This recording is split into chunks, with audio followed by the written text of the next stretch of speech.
Hi doctor. എന്ത് പറ്റി? ഇപ്പൊ നമ്മളെ ഇപ്പൊ റമദാൻ മാസമാണല്ലോ. അപ്പോ അതുമായി ബന്ധപ്പെട്ട് കുറച്ച് കാര്യങ്ങൾ നമ്മുടെ ജനങ്ങൾക്കും അറിയേണ്ടതായിട്ടുണ്ടെന്ന് എനിക്ക് തോന്നാം. നോമ്പിലാണ് നമ്മൾ ഏറ്റവും കൂടുതൽ ഭക്ഷണം കഴിക്കുന്നതെന്ന്.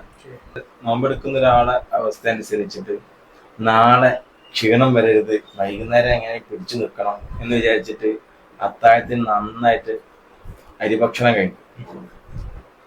അതുകൊണ്ട് ക്ഷീണം കൂടുകയാണോ അതോ കുറയാനാണോ സാധ്യത കൂടുതൽ? അത് ഈ അത്താഴത്തിന് ചോറ് കഴിക്കുന്ന ആളുകൾക്ക് നോമ്പ് തുറക്കുന്ന ആകുമ്പോഴേക്കും ക്ഷീണം വർദ്ധിക്കുകയാണ് ചെയ്യുന്നത്. കേട്ടില്ലേ? അതിന്റെ കാരണം വളരെ സിമ്പിളാണ്. നമ്മുടെ ഈ ചോറിൽ അധികം അടങ്ങിയിരിക്കുന്നത് അന്നജം അല്ലെങ്കിൽ കാർബോഹൈഡ്രേറ്റ് എന്ന് പറയുന്ന വസ്തുവാണ്.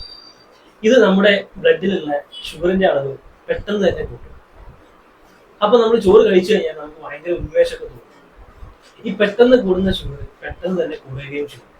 അതുകൊണ്ട് തന്നെ കുറച്ച് സമയം നോമ്പ് തുടങ്ങി കുറച്ച് സമയം കഴിഞ്ഞ് കഴിഞ്ഞാൽ ഈ പറഞ്ഞ ചോറ് കഴിച്ച ആളുകൾക്കൊക്കെ വളരെയധികം ക്ഷീണം അനുഭവപ്പെടാൻ തുടങ്ങും.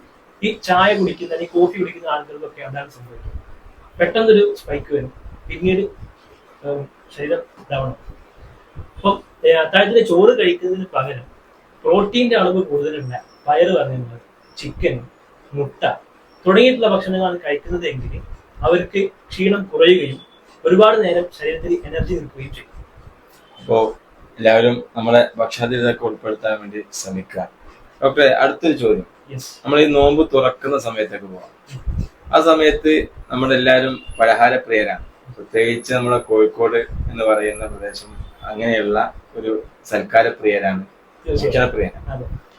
എങ്ങനെയായാലും ഒരു 2 വിഭവമെങ്കിലും മിനിമം നമ്മുടെ ടേബിളിൽ ഉണ്ടായിരിക്കുന്നതാണ്. അതും എണ്ണയിൽ പൊരിച്ചെടുത്തിട്ടുള്ള നല്ല സമൂസയും അങ്ങനെ തുടങ്ങിയ പലഹാരങ്ങളായിരിക്കും.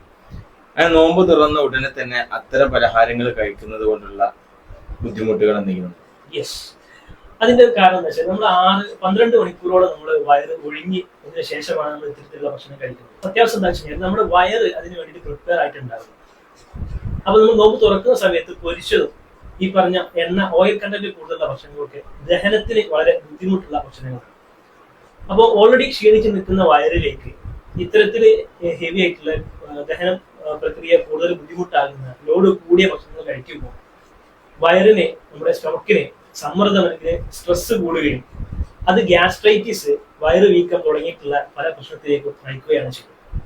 അതുകൊണ്ട് തന്നെ നോമ്പ് തുറക്കുന്ന സമയത്ത് ഈ പൊരിച്ച കടികൾ എണ്ണം കുറയ്ക്കുക. ഉദാഹരണത്തിന് സമൂസ ഒക്കെ ആണെങ്കിൽ 1 കഴിക്കാം, എന്നാൽ 2 അതിൽ കൂടുതൽ കഴിക്കുന്നതാണ് പ്രശ്നം.